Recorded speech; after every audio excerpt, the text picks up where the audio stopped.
BPCL के numbers quarter 4 के तो अनुमान से बेटर आपको आते हुए नजर आएंगे, लेकिन क्वार्टर 1 की परफॉर्मेंस पर नजर बनी हुई है।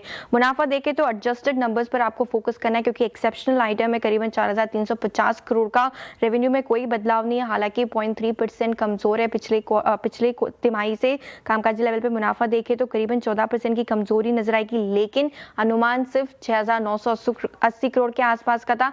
कंपनी ने करीबन 10,061 करोड़ का कामकाजी लेवल पर मुनाफा दर्ज किया, तो अनुमान से बेटर ऑपरेशनल परफॉर्मेंस रही है बीपीसीएल की। मार्जिन 5% का अनुमान लेके चल रहे थे, करीबन 8.5% के मार्जिन आते हुए नजर आए। एक्सेप्शनल आइटम है 4,350 करोड़ का, जिसकी वजह से मुनाफा जो है वो करीबन 58% इस क्वार्टर में कमजोर होते हुए नजर आया। कंपनी ने कहा है कि डेली बेसिस पे इंपोर्ट स्ट्रेटेजी पे फोकस करिए। क्रूड के प्राइसेस का एक इम्पैक्ट आने वाले क्वार्टर में भी नजर आएगा, उस पर नजर बनी हुई है। हालांकि gross refining margin press release में इंडिकेट नहीं की गई है, तो लेकिन जो कॉन्फ्रेंस कॉल और मैनेजमेंट की कमेंट्री रहेगी उस पर फोकस करके चलेंगे। क्वार्टर 4 से ज्यादा इंपॉर्टेंट अब क्वार्टर 1 है।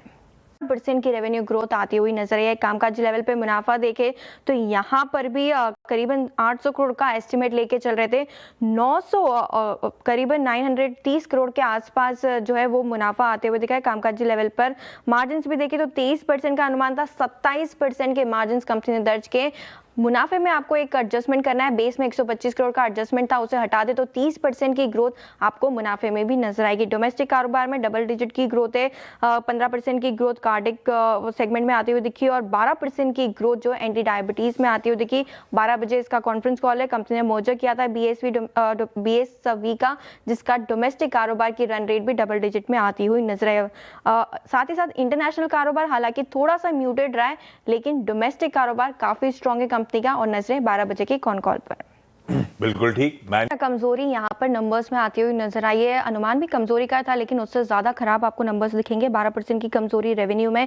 कामकाजी लेवल पे मुनाफा देखे तो 40% की कमजोरी यहाँ पर भी आती हुई दिखी है। मार्जिन 25.5% के थे पिछले साल, इसी क्वार्टर में घट के मात्र 21% के रह गए। मुनाफा भी देखे तो 40% की कमजोरी यहाँ पर भी देखने को मिली है। 200 करोड़ के आसपास जो है मुनाफा आते हुए दिखा है। कामकाजी लेवल पे मुनाफा देखे तो 15% से अनुमान मिस यहाँ पर देखने को मिला है। और पिछले 9 क्वार्टर का डेटा निकालें तो उसमें से 7 बार कंपनी ने जो है अंडर परफॉर्मेंस दी है अनुमान से कंपेयर करेंगे तो। इनफैक्ट कंपनी के जो दोनों कारोबार है वहां पर कमजोरी आती हुई नजर आई है। कंपनी का गाइडेंस भी देखे तो वहां पे कोई मोटिवेशन आती हुई नहीं दिखी है। इनफैक्ट कॉशियस स्टेटमेंट मैनेजमेंट की तरफ से FY27 को लेकर पॉजिटिव ग्रोथ तो कह रहे हैं, लेकिन साथ ही साथ उनका कहना है कि H2 जो है वो ज्यादा कमजोर H1 से देखने को मिल सकता था। कमजोर नतीजे पीआई इंडस्ट्री की तरफ।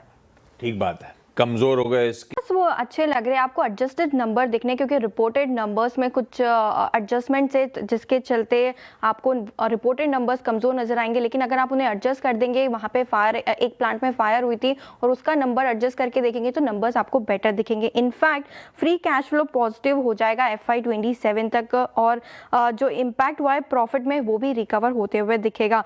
एडजस्टेड एबिटा मात्र 3% डाउन है, करीबन $450 मिलियन के आसपास आते हुए दिखा है। हालांकि नेट डेट जो है कंपनी का वो बढ़ते हुए नजर आया। 8% की बढ़त क्वार्टर ऑन क्वार्टर बेसिस पे आती हुई दिखी है। लेकिन यूएस प्लांट में जो फायर लगी थी सितंबर और अक्टूबर में, वो फिर से एक बार एक्सपेक्टेड है कि जल्द कारोबार यहां पर भी शुरू होते हुए नजर आएगा, और इसी की वजह से परफॉर्मेंस थोड़ी कमजोर आती हुई दिखी है। इसके अलावा एबिटा पर टन की बात करें तो वो भी आपको पिछले कुछ क्वार्टर में बेस्ट नजर आएगा। 544 पर टन के आसपास रहा है, जो कि काफी पॉजिटिव है कंपनी के लिए। फायर का इंपैक्ट है, इसलिए रिपोर्टेड नंबर कमजोर है, लेकिन एडजस्टेड लेवल पे नंबर्स अच्छे हैं।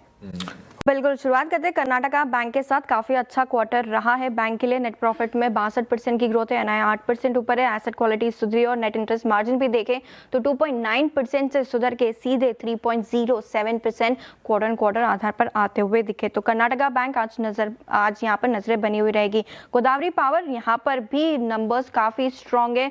कामकाजी लेवल पे मुनाफा देखे तो 38% की स्ट्रॉन्ग ग्रोथ यहाँ पर देखने को मिली है। मार्जिन 21% से सुधर के 27% पहुंच गए। गए और मुनाफा भी 26% की ग्रोथ आपको यहाँ पर भी नजर आएगी। लेकिन कमजोर प्रदर्शन जी एंटरटेनमेंट का, ऑपरेशनली परफॉर्मेंस काफी कमजोर है।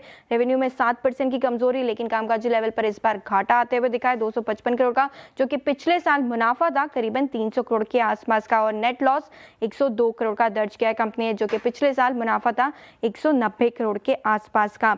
हैस्टन एग्रो यहाँ पर भी फोकस करके चला है। रेवेन्यू में 15% की बढ़त है, कामकाजी लेवल पे 8% की ग्रोथ है। मार्जिन्स हालांकि 9% के आसपास आते हुए दिखे हैं, लेकिन मुनाफा 18% की ग्रोथ यहाँ पर देखने को मिली है। ओके, चलिए वो कैश नंबर